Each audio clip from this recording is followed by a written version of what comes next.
오늘 하나님께서 우리에게 주시는 말씀은 레위기 27장 34절 말씀입니다. 한 절 말씀입니다. 레위기 27장 34절 말씀 우리 함께 같이 읽겠습니다. 이것은 여호와께서 시내산에서 이스라엘 자손을 위하여 모세에게 명령하신 계명이니라. 아멘. 우리가 신약 성경 말씀을 읽다 보면 율법이라는 내용이 가끔 등장을 하는데요. 신약 성경에서 말하는 율법, 무엇을 의미하느냐 하면 넓게는 구약 성경 전체를 말하는 것이고 좁게 보자면 창세기, 출애굽기, 레위기, 민수기, 신명기, 그래서 모세 오경이라고 하는데 좁게 보자면 율법을 바로 이 모세 오경을 일컬을 때 그렇게 사용하기도 합니다. 오늘 이 시대를 살아가는 사람들, 어떤 사람들은 우리가 은혜의 시대, 신약 시대에 살아가기 때문에 구약의 말씀은 별로 중요하지 않다라고 말하는 분들이 계시는데, 그렇게 혹시 말하시는 분들이 있다면 크게 착각하시는 것입니다. 왜냐하면 신약 성경을 우리가 이해하기 위해서는 반드시 구약 성경의 말씀을 이해해야만 신약 성경의 말씀을 제대로 이해할 수 있기 때문입니다. 그러니 구약 성경이 중요하지 않다고 말하는 것은 말이 되지 않죠. 예수님께서 말씀을 전하실 때도 마찬가지였는데요. 예수님이 구약에 없는 아무 근거도 없는 말씀을 갑자기 하시는 것이 아니라 구약에 이미 하나님께서 말씀하신 것을 그 뜻이 무엇인지를 정확하게 다시 말씀하신 것입니다. 왜냐하면 예수님 시대에 바리새인들, 사두개인들 이런 사람들이 하나님의 말씀을 가르치기는 했지만 이 사람들이 하나님의 말씀의 그 뜻을 원래 그 뜻을 가르치기보다는 자신들의 기득권을 유지하기 위해서 하나님의 말씀을 왜곡시켜서 가르쳤다는 거죠. 그리고 장로의 유전이라고 하는 것을 만들어 놓고 그것을 지키는 것이 하나님의 말씀을 잘 지키는 것처럼 그렇게 가르쳤다는 거죠. 그래서 예수님께서 장로의 유전이 중요한 것이 아니라 하나님께서 원래 말씀하신 뜻이 무엇인지 알고 행하는 것이 중요하다라고 말씀을 이스라엘 백성들에게 전하셨던 것입니다. 앞서 말씀을 드린 모세 오경, 창세기, 출애굽기, 레위기, 민수기, 신명기, 이것을 모세 오경이라고 하는데, 이 모세 오경이 왜 중요하느냐 하면 이 모세 오경을 기반으로 사실은 구약 말씀이 세워졌다고 해도 과언이 아닙니다. 그런데 그 중에서도 모세 오경 중에서도 가장 중요한 말씀을 뽑아라.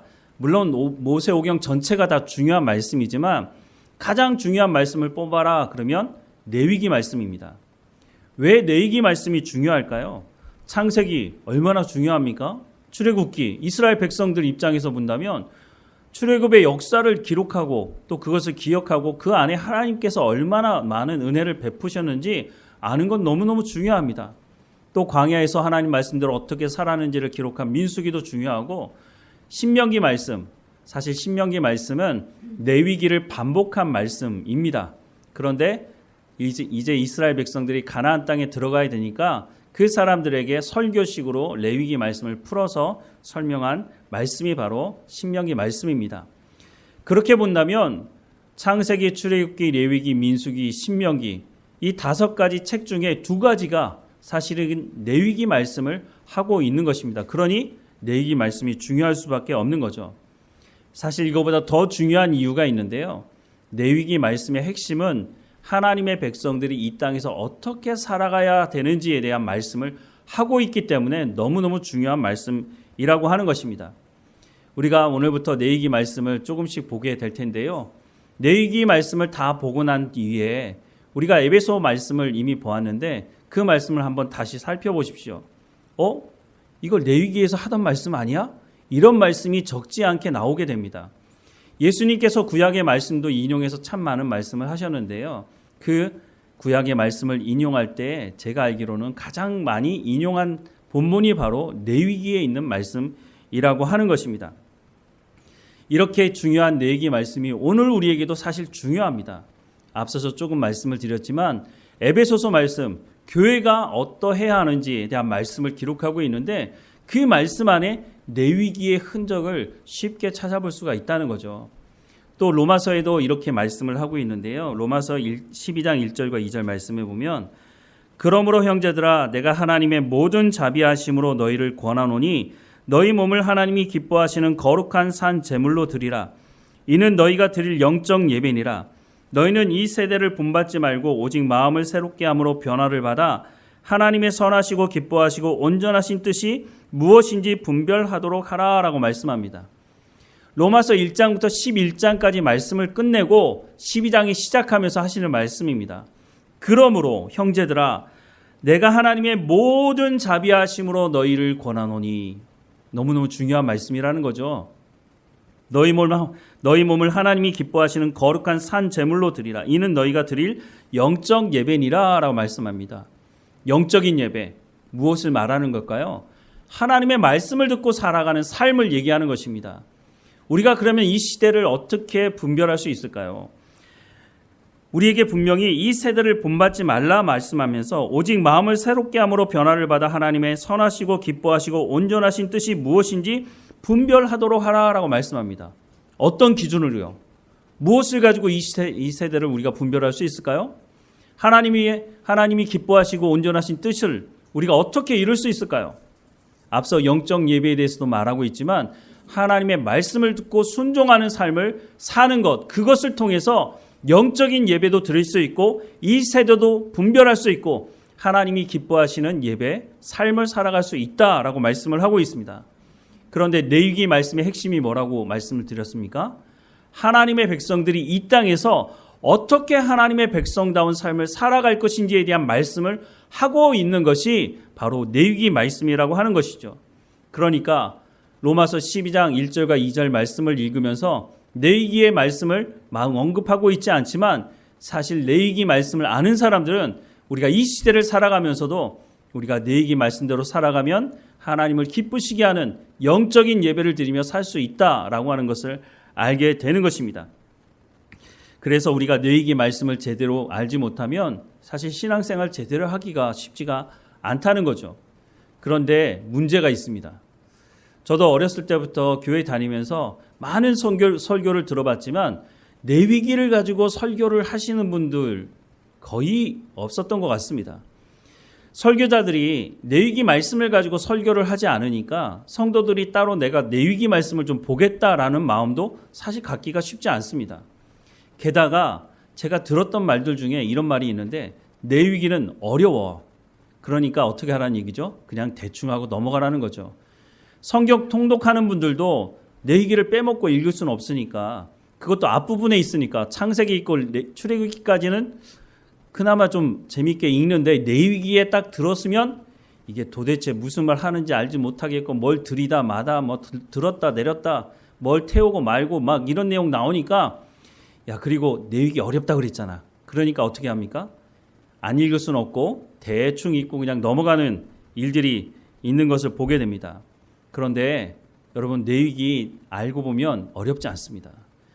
언제부터 레위기가 어렵다고 그렇게 말을 했는지 모르겠습니다. 저도 어쨌든 레위기가 어렵다는 얘기를 참 많이 들었습니다. 목회자를 통해서도 레위기는 어려워 이런 얘기를 들으니 아 레위기는 그냥 어려운 책이구나.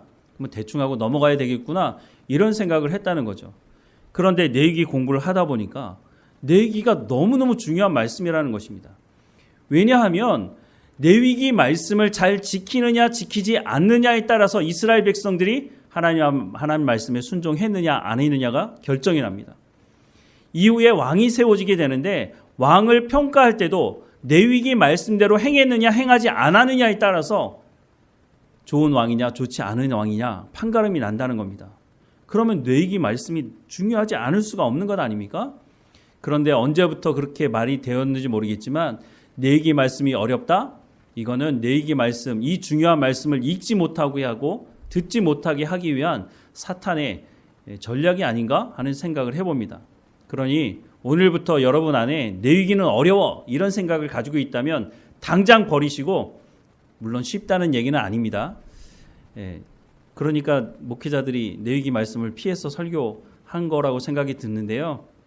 제가 레위기 말씀을 여러분에게 설교할 수 있는 것도 참 은혜이고 여러분들도 레위기 말씀을 들을 수 있다는 게 복이고 은혜라고 생각이 드는데 그렇게 생각이 드시는지 모르겠습니다. 하여튼 레위기 말씀을 잘 들으시고 우리의 삶에 잘 적용하는 시간이 되시면 좋겠다는 생각을 합니다.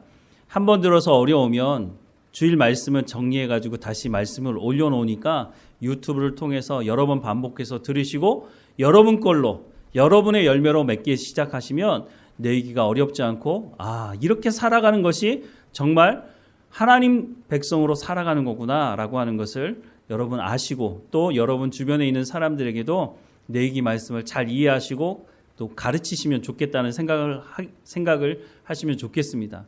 아마 여러분 주변에도 내위기 말만 꺼내면 내위기는 어려운 거 아니야? 아마 이렇게 얘기하시는 분들이 적지 않을 텐데 여러분들이 자신 있게 내가 내위기 가르쳐 줄게.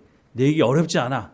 이렇게 하면 뭔가 좀 있어 보이지 않을까 하는 생각도 듭니다. 어쨌든 내위기 말씀을 본격적으로 들어가기 전에 왜 내위기 말씀이 중요한 건지, 왜 하나님께서 내위기 말씀이 중요하다고 우리 가운데 말씀하고 있는 것인지를 좀 먼저 살펴보려고 하는데요. 그래서 모세 오경을 좀 살펴보고 다음 주부터 본격적으로 내위기 말씀을 보도록 하겠습니다. 모세 오경의 가장 첫 번째 책은 창세기입니다. 우리가 창세기 말씀을 48주나 들었더라고요. 그런데 이렇게 길게 봤어도 창세기를 통해서 말씀하는 그 많은 내용들을 다 담기에는 부족하다고 생각이 듭니다. 그런데 우리가 창세기를 보면서 한 가지 분명하게 깨달을 수 있는 것은 창세기를 보면 시작에 대한 부분들을 많이 말씀하고 있다는 겁니다. 창세기 1장을 보면 하나님께서 세상을 말씀으로 창조하셨다라고 시작을 하고 있습니다. 하나님께서 말씀하신 것은 반드시 이루어진다라고 하는 것을 이야기해 주고 있는 것이죠. 그리고 이 창조의 정말 하이라이트라고 할 수 있는 부분이 하나님께서 여섯째 날에 하나님의 형상을 따라 사람을 창조하셨다는 것이죠. 하나님께서 하나님의 형상대로 사람을 창조하셨다고 하는 것은 하나님과 사람과 인격적인 교제를 하기 위해서, 그래서 이것이 인류의 시작이었다고 말씀해 주고 있는 거죠. 또한 창세기 말씀에 보면 이 인류의 시작을 한 이 사람들이 하나님 앞에 범죄하고 사망이 시작되었다라고 하는 것도 말씀해 주고 있습니다. 하나님은 사람과 친밀한 인격적인 교제를 하기 원하셨지만 사람은 하나님의 자리에 올라보겠다는 그 탐욕 때문에 죄가 시작되었다라고 말씀을 하고 있습니다. 그 죄로 말미암아 사망이 시작되었다라고 하는 것도 말씀해 주고 있죠. 이렇게 시작된 죄가 단 한 세대 만에 형제가 형제를 죽이는 살인사건이 벌어지게 됩니다. 이렇게 볼 때 하나님 말씀 불순종했다고 죄가 그렇게 갑작스럽게 커지겠어? 라고 생각할지 모르지만 죄라고 하는 것은 우리가 당장 그것을 깨닫고 하나님 앞에 회개하지 않으면 얼마나 급속하게 우리가 상상하지도 못할 정도로 급속하게 번져지는지를 성경은 말씀해 주고 있습니다. 한 세대 만에 살인사건이 일어났을 뿐만 아니라 이런 사람들이 900년을 살았다라고 말씀을 하고 있습니다. 여러분, 하나님 말씀에 불순종하는 사람들이 900년을 살게 되면 이 세상이 어떻게 될까요? 그 세상이 어떤 세상이었는지는 사실 성경에서 말씀하고 있습니다. 창세기 6장에 이렇게 기록을 하고 있는데요. 6장 1절부터 7절 말씀 우리 함께 같이 읽어보겠습니다. 사람이 땅 위에 번성하기 시작할 때에 그들에게서 딸들이 나니 하나님의 아들들이 사람의 딸들의 아름다움을 보고 자기들이 좋아하는 모든 여자를 아내로 삼는지라. 여호와께서 이르시되 나의 영이 영원히 사람과 함께하지 아니하리니 이는 그들이 육신이 됨이라. 그러나 그들의 날은 120년이 되리라 하시니라. 당시의 땅에는 네피림이 있었고 그 후에도 하나님의 아들들이 사람의 딸들에게로 들어와 자식을 낳았으니 그들은 용사라 고대의 명성이 있는 사람들이었더라. 여호와께서 사람의 죄악이 세상에 가득함과 그의 마음으로 생각하는 모든 계획이 항상 악할 뿐임을 보시고 땅 위에 사람 지으셨음을 한탄하사 마음에 근심하시고 이르시되 내가 창조한 사람을 내가 지면에서 쓸어버리되 사람으로부터 가축과 기는 것과 공중의 새까지 그리하리니 이는 내가 그것들을 지었음을 한탄함이니라 하시니라. 무법천지가 됐다는 겁니다. 이 이후의 말씀을 보면 폭력이 난무한 세상이 되어서 폭력을 통제할 수 없는 세상이 되었다고 말씀합니다. 우리가 읽었던 말씀 4절 후반부에 보면 용사가 등장합니다. 용사, 고대의 명성이 있는 사람들이었다라고 말씀합니다. 오늘 이 시대를 살아가는 많은 사람들이 이런 사람들을 요구할 때가 있습니다. 왜냐하면 여전히 전쟁이 있고 내가 더 잘 먹고 잘 살아야 되니까 힘이 센 어떤 강력한 리더가 등장해서 내 가운데 더 많은 유익을 주었으면 좋겠다는 생각을 하죠. 그런데 단순히 그런 정도가 아니라 이 창세기 6장을 말씀을 보면 폭력이 난무하다 보니까 여기서 말하는 용사들은 전쟁에 강력한 승리를 가져올 수 있는 그런 사람들이었다고 하는 것입니다. 그런 사람들이 유명해졌다는 거죠. 그러니 세상이 어떻게 되겠습니까? 힘 있는 사람들이 힘 없는 사람들을 압제하는 그런 세상이 되었다는 거죠. 폭력이 난무하는 세상이니까. 바로 이런 세상, 결국은 하나님께서 심판할 수밖에 없다라고 말씀을 할 정도로 사람이 생각하는 모든 것이 악하다고 했으니 자기의 이익을 위해서는 다른 사람들의 생명을 빼앗는 일들이 아마 무자비하게 일어났던 시대가 아닐까 싶은 생각을 합니다. 그런데 이런 사람들이 몇 년을 살았다고요? 평균 900세 이상을 살았다는 겁니다. 그렇게 되면 세상이 이와 같은 일들이 벌어질 수밖에 없고 하나님이 심판할 수밖에 없다는 것입니다. 그래서 어떻게 보면 하나님께서 사람의 수명을 120년으로 줄인 것이 때로는 저 사람은 정말 좀 오래 살았으면 좋겠는데 이런 사람들, 그런 사람들도 120년 이상은 살 수가 없다는 거죠. 또 한편으로 생각해 보면 악을 저지르는 사람들이 900년을 산다고 생각해 보십시오. 정말 끔찍한 세상이 될 수밖에 없지 않습니까? 그래서 홍수 심판 이후에 사람의 수명이 줄었다는 것이 오히려 감사한 내용이 아닐까 하는 싶은 생각을 하게도 됩니다. 물론 그렇다고 해서 악이 사라지지는 않죠. 대를 이어서 악을 행하는 사람들이 여전히 있긴 하지만 그래도 900년 이상은 살지 않으니 다행일지도 모르겠습니다. 하나님께서 이 세대를 심판하시고 노아를 통해서 새로운 세대가 시작되게 하셨습니다. 홍수 이후에 왜 하나님께서 홍수를 통해서 심판하셨는지 사람들이 분명히 알 수 있지 않았겠습니까? 그럼에도 불구하고 사람들은 여전히 하나님을 대적하고 죄를 짓는 것을 멈추지 않았습니다. 창세기 11장 1절에서 8절 말씀해 보면 온 땅의 언어가 하나요 말이 하나였더라. 이에 그들이 동방으로 옮겨가다가 시날 평지를 만나 거기 거류하며 서로 말하되 자 벽돌을 만들어 견고히 굽자 하고 이에 벽돌로 돌을 대신하여 역청으로 진흙을 대신하고 라고 말씀합니다. 우리가 역사 시간에 배운 걸로 보면 이 시대에 살았던 사람들은 돌도끼 들고 다니고 말도 제대로 못하고 그런 사람이라고 생각하지만 성경은 그렇게 말씀하지 않습니다. 벌써 이 사람들이 어떻게 했다고요? 벽돌을 굽고 그리고 역청으로 진흙을 대신한 그래서 바벨탑을 쌓았다라고 말씀합니다. 여러분 그렇다고 해서 그냥 벽돌을 얹어 놓는다고 바벨탑이라고 하는 것이 나오는 게 아닙니다.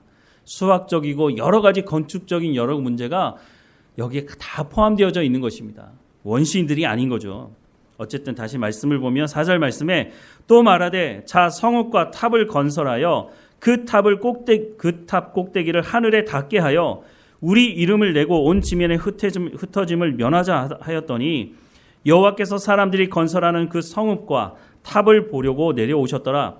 여호와께서 이르시되 이 무리가 한 족속이요 언어도 하나이므로 이같이 시작하였으니 이후로는 그 하고자 하는 일을 막을 수 없으리로다. 자 우리가 내려가서 거기서 그들의 언어를 혼잡하게 하여 그들이 서로 알아듣지 못하게 하자 하시고 여호와께서 거기서 그들을 온 지면에 흩으셨으므로 그들이 그 도시를 건설하기를 그쳤더라라고 말씀을 하고 있습니다. 홍수 심판 이후에도 사람들은 여전히 자신들이 가지고 있는 그 힘을 가지고 하나님을 대적하며 살았다라고 말씀을 하고 있습니다. 이 정도 되면 하나님 입장에서도 물론 창세기 3장에서 내가 이 죄의 문제를 해결할 메시아를 보내겠다고 약속하고 계시지만 야 나는 이렇게 약속을 지켜가는데 너희는 왜 약속을 지키지 않느냐. 한쪽에서 약속을 파기했으니 나도 약속을 지키지 않겠다라고 말씀하셔도 누가 그것을 뭐라고 하겠습니까? 그런데 하나님 그렇게 하지 않으시고 아브라함이라고 하는 사람을 택하셔서 다시 구원의 역사를 써 내게 내려가시는 것을 봅니다. 창세기 12장 1절에서 3절 말씀에 보면 여호와께서 아브라함에게 이르시되 너는 너의 고향과 친척과 아버지 집을 떠나 내가 내게 보여줄 땅으로 가라. 내가 너로 큰 민족을 이루고 내게 복을 주어 내 이름을 창대하게 하리니 너는 복이 될지라. 너를 축복하는 자에게는 내가 복을 내리고 너를 저주하는 자에게는 내가 저주하리니 땅의 모든 족속이 너로 말미암아 복을 얻을 것이라 하신지라라고 말씀을 하고 있습니다. 하나님께서 아브라함을 통해서 예수 그리스도를 보내실 계획을 가지고 아브라함을 부르셨다라고 말씀합니다. 그리고 이 아브라함과 언약을 하시는데 창세기 15장에 보면 이 아브라함의 후손들이 이방 땅에서 거류하다 다시 가나안 땅으로 오게 될 것을 약속을 하십니다. 그리고 그 말씀 그대로 야곱의 후손들이 요셉을 통해서 애굽 땅에 내려가 살게 됩니다. 그리고 430년 뒤에 이 사람들이 모세를 통해서 출애굽을 경험하게 되죠. 430년은 적은 시간이 아닙니다. 만약에 외국인이 우리나라에 와서 430년을 살았다. 그러면 그 후손들 중에는 아마 이 사람이 외국인인지 아닌지 구분하기 쉽지 않을 겁니다. 애굽 땅에서 430년을 살았다고 하면 이 이스라엘 사람들에게 당신은 애굽 사람 아닙니까? 이렇게 말해도 아마 과언이 아닐 것이라고 생각이 듭니다. 무엇보다 이스라엘 백성들이 애굽 땅에 살면서 하나님 중심으로 신앙생활 잘 했느냐? 전혀 그렇지 않았다는 겁니다. 물론 조상으로부터 아브라함에게 약속하신 그 약속의 말씀이 있다는 말을 들어왔겠죠. 그런데 이 사람들이 출애굽해서 광야에 나와서 몇 달도 되지 않아서 금송아지 우상을 만든 걸 보면 이 사람들은 여전히 그 뼛속까지 애굽의 우상 문화가 스며들어 있고 이 사람들을 애굽 사람이라고 말해도 과언이 아니라고 생각이 드는 것이죠. 송아지 우상을 만들었다고 하는 것은 출애굽한 이스라엘 백성들 생각 안에 그 가치관, 세계관이 하나님의 백성다운 그런 세계관과 가치관이 없었다라고 하는 것을 말해주고 있는 것이죠. 그런데 이 출애굽 과정에서 하나님께서 이 백성들에게 우상 숭배는 안 된다라고 하는 것을 분명히 이미 말씀하셨다는 겁니다. 출애굽기 20장 1절부터 6절 말씀해 보면 하나님이 이 모든 말씀으로 말씀하여 이르시되 나는 너를 애굽 땅 종되었던 집에서 인도하여 낸 내 하나님 여호와니라. 너는 나 외에는 다른 신들을 내게 두지 말라. 너를 위하여 새긴 우상을 만들지 말고 또 위로 하늘에 있는 것이나 아래로 땅에 있는 것이나 땅 아래 물속에 있는 것에 어떤 형상도 만들지 말며 그것들에게 절하지 말며 그것들을 섬기지 말라. 나 내 하나님 여호와는 질투하는 하나님인즉 나를 미워하는 자의 죄를 갚되 아버지로부터 아들에게로 3, 4대까지 이르게 하거니와 나를 사랑하고 내 계명을 지키는 자에게는 1000대까지 은혜를 베푸느니라 라고 말씀하고 있습니다. 어떤 형상도 만들지 말라고 하나님 분명히 말씀하셨는데 이것은 출애굽기 20장에 기록된 말씀입니다. 그런데 금송아지 우상을 만든 것은 출애굽기 32장에 기록되어 있죠. 그러니까 하나님께서 먼저 말씀을 해두신 것이죠. 그런데 이 말씀을 들었음에도 불구하고 이 사람들은 금송아지 우상을 만들어 놓고 그 앞에 머리를 숙이며 복을 구하고 그것이 우리를 인도할 신이라고 말했다고 하는 것입니다. 더 나아가서 모세가 내려왔을 때 이 모습을 보면서 얼마나 흥분했는지 하나님께서 주신 십계명 돌판을 던져서 깨트려 버리죠. 그리고 무엇이 잘못됐는지를 설명해 주었습니다. 그럼에도 불구하고 3,000명이나 되는 사람들이 회개하고 돌이키지 않았다는 거죠. 사람들의 생각이 바뀌는 것이 얼마나 어려운지를 보여주는 것이죠. 이 사건 이전에 이미 하나님은 이스라엘 백성들에게 430년 동안 애굽 땅에 산 그 모습, 우상 숭배 아래 살았던 그 사람들의 모습을 하나님 모를 리가 없죠. 그래서 하나님께서 하나님이 어떤 분이신지를 이스라엘 백성들에게 보여주시는 사건이 가장 먼저 일어났던 사건이 뭡니까? 애굽에 내려졌던 10가지 재앙이었다고 하는 것입니다. 이스라엘 백성들은 자신들은 노예 백성이라고 알고 있고 자신들이 섬기는 하나님은 힘이 없으니까 우리가 노예 백성으로 살아간다고 그렇게 인식하며 살았을 것입니다. 왜냐하면 그 당시 사람들 생각은 우리가 이렇게 강력한 나라를 이룰 수 있는 것은 우리가 섬기는 신이 힘이 세기 때문에 우리가 이렇게 강력한 나라를 이루고 산다고 믿고 살았기 때문입니다. 그러니 애굽 사람들은 우리가 섬기는 신이 힘이 세고 저 히브리 노예 민족은 히브리 민족이 섬기는 하나님이 힘이 없어서 저 사람들이 노예로 사는 거야 이렇게 생각했다는 거죠. 그런데 10가지 재앙을 통해서 하나님 어떻게 말씀하십니까? 출애굽기 12장 12절 말씀해 보면 내가 그 밤에 애굽 땅에 두루다니며 사람이나 짐승을 막론하고 애굽 땅에 있는 모든 처음 난 것을 다 치고 애굽의 모든 신을 내가 심판하리라. 나는 여호와리라라고 말씀합니다. 하나님 이 10가지 재앙을 통해서 뭘 하신다고 말씀하신다고요? 애굽 사람들이 섬기는 그 모든 신들을 내가 치겠다라고 말씀하고 있는 거죠. 첫 번째 재앙, 나일강이 피로 변하는 재앙이었습니다. 사람이 사는 데 있어서 물은 너무너무 중요합니다. 물 마시지 않고 살 수 없죠. 그래서 도시가 형성되는 곳마다 다 강이 있습니다.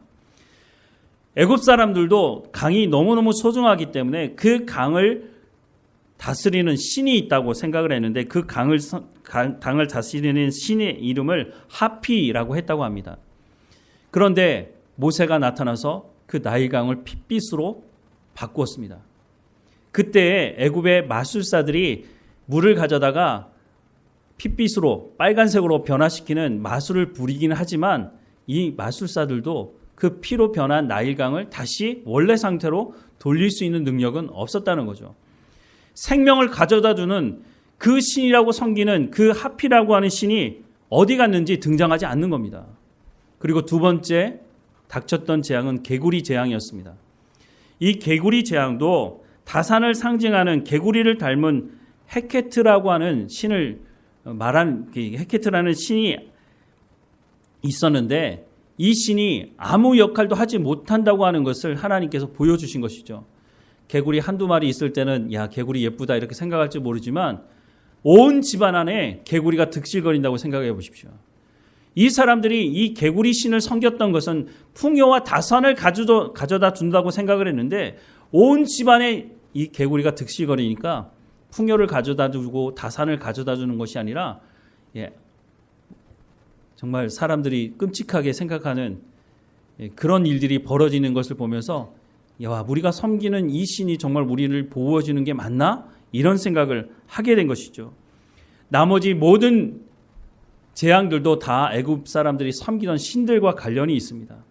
이런 이 모든 재앙들을 통해서 하나님이 참 신이고 애굽 사람들이 그렇게 숭배하는 그런 모든 신들은 다 아무것도 아니다라고 하는 것을 애굽 사람들도 보아 경험하지만 이스라엘 백성들이 우리가 노예 백성으로 하나님은 힘이 없는 분이라고 생각했는데 그렇지 않다는 것을 분명히 알게 되었다고 하는 것입니다. 이 사람들이 출애굽한 이후에 홍해를 건너지 않습니까? 이제는 다 죽었다고 생각할 때 하나님께서 홍해의 물을 거두시는데 많은 사람들이 이 본문을 볼 때도 홍해가 어떻게 갈라졌느냐라고 물으면 뭐라고 대답을 합니까?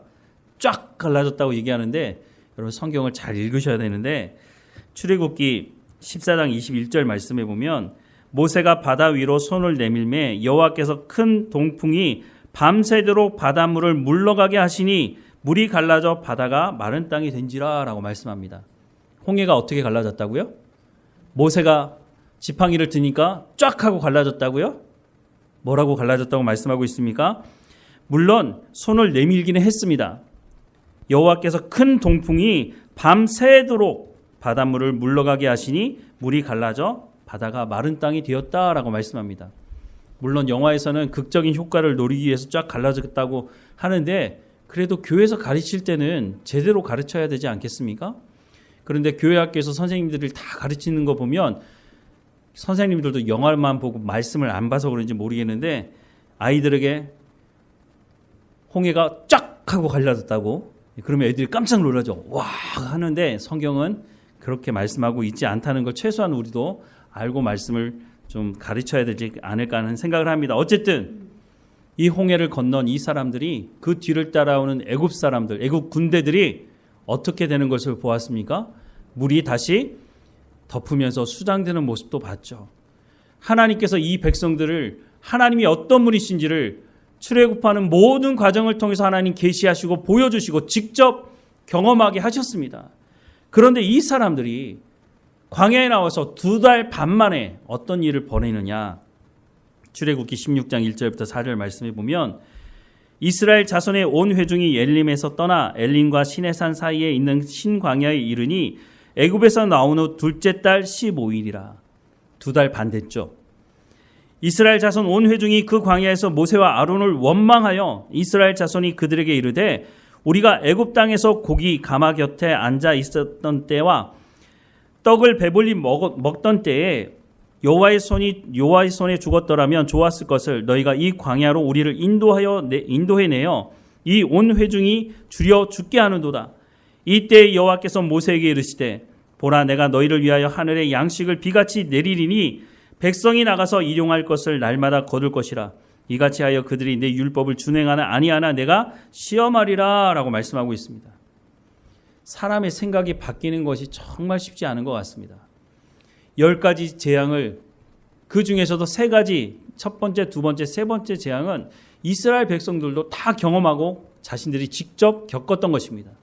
4번째 재앙부터는 하나님께서 이스라엘 백성들은 따르고 구분하셨죠.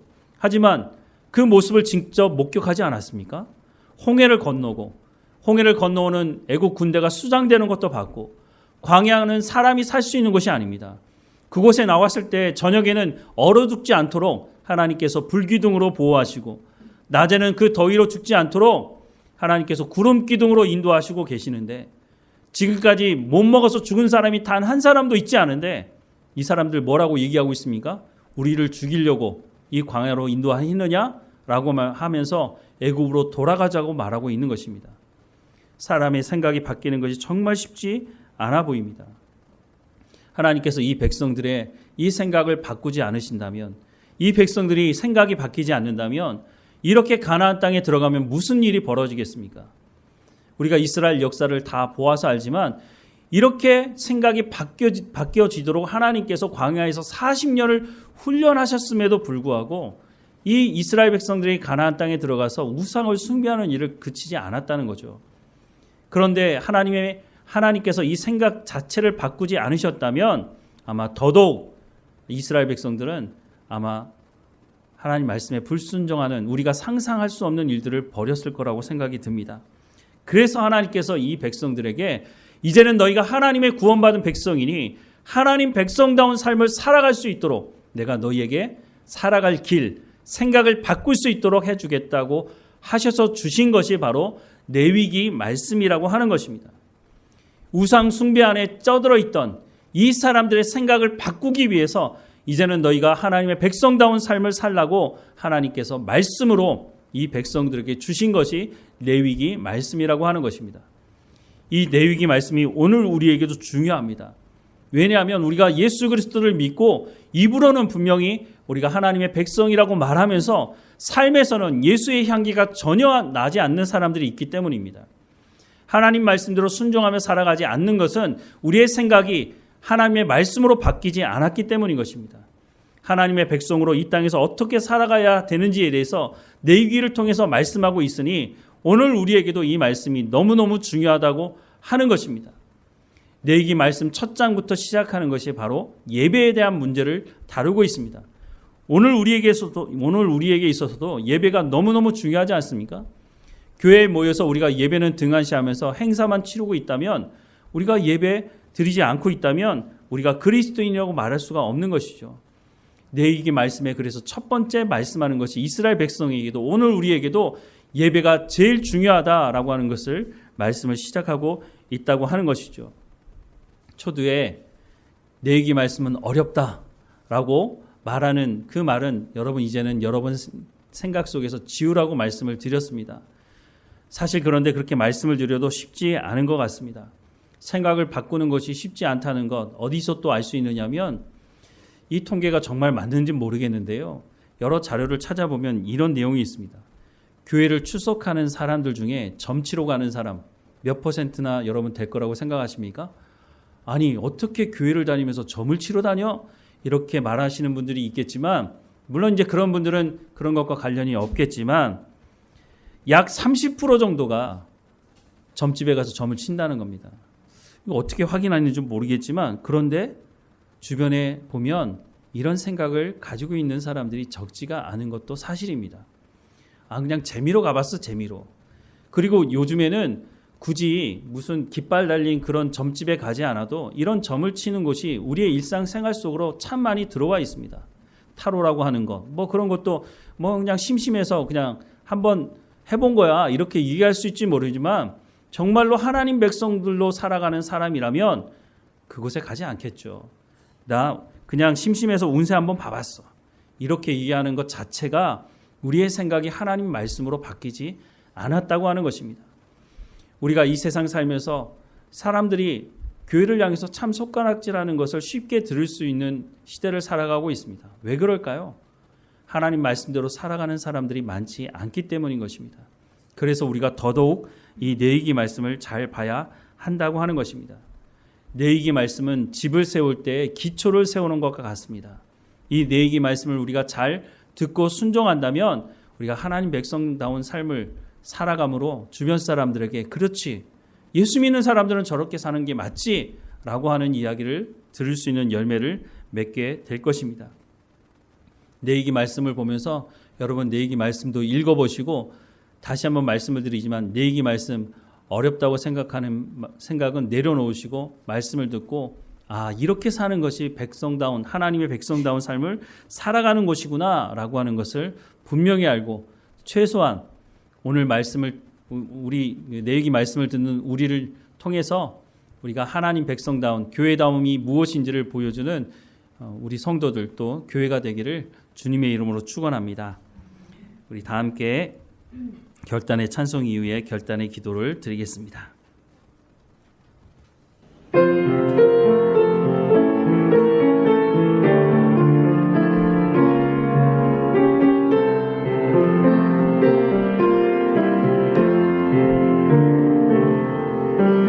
이 말씀 따라 사는 동안 지치지 않게 하시고, 이 말씀 따라 사는 동안 주님 나라 이루소서.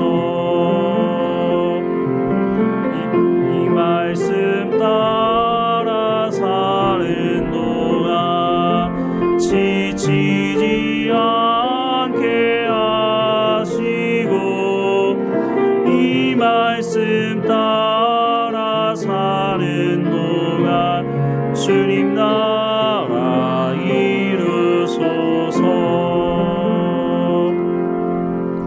오늘 들었던 말씀을 가지고 하나님께 은혜를 구하며 기도하십시다. 우리가 하나님의 백성으로 이 땅에 사는 날 동안 하나님의 말씀대로 온전히 순종하며 살아갈 수 있도록, 이 내이기 말씀을 통해서 하나님 백성다운 삶을 살아갈 수 있도록 우리가 깨달아 알 수 있도록 성령의 충만함으로 인도해 달라고, 또한 우리의 삶 가운데 예수님의 향기가 나는 그리스도인다운 삶을 살아갈 수 있도록 인도해 달라고, 하나님께서 우리를 하나님의 백성다운 삶을 살아가는 길로 인도해 달라고, 우리를 인도해 달라고 다 함께 하는 은혜를 구하며 기도하겠습니다.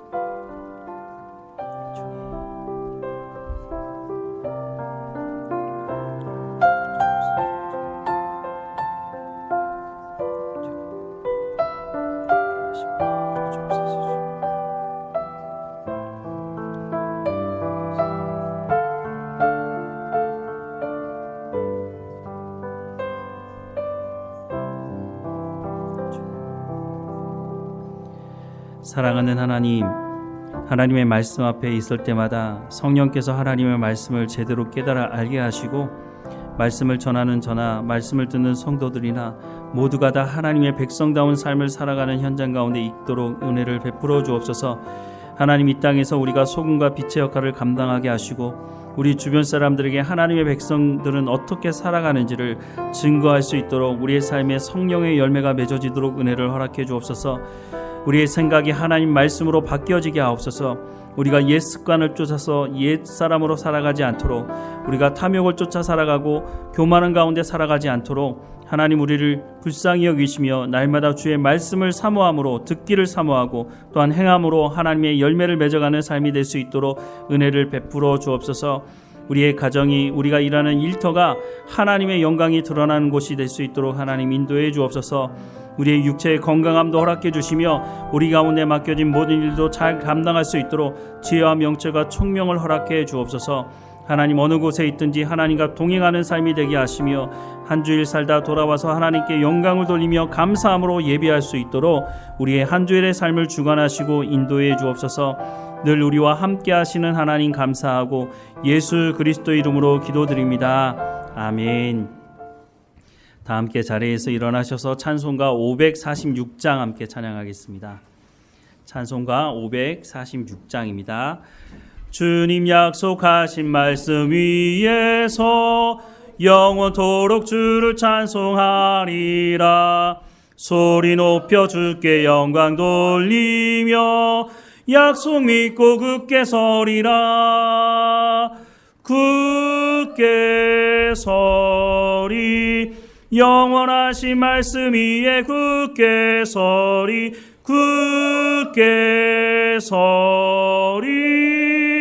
그 말씀 위에 굳게 서리라. 주님 약속하신 말씀 위에서 세상 염려 내게 엄습할 때에 용감하게 힘써 싸워 이기며 약속 믿고 굳게 서리라. 굳게 서리. 영원하신 말씀 위에 굳게 서리. 굳게 서리. 그 말씀 위에 굳게 서리라. 주님 약속하신 말씀 위에서 영원하신 주의 사랑 힘입고 성령으로 힘써 싸워 이기며 약속 믿고 굳게 서리라. 굳게 서리. 영원하신 말씀 위에 굳게 서리. 굳게 서리. 그 말씀 위에 굳게 서리라. 주님 약속하신 말씀 위에서 성령 인도하는 대로 행하며 주님 품에 항상 안식 얻으며 약속 믿고 굳게 서리라. 굳게 서리. 영원하신 말씀 위에 굳게 서리. 굳게 서리. 그 말씀 위에 굳게 서리라.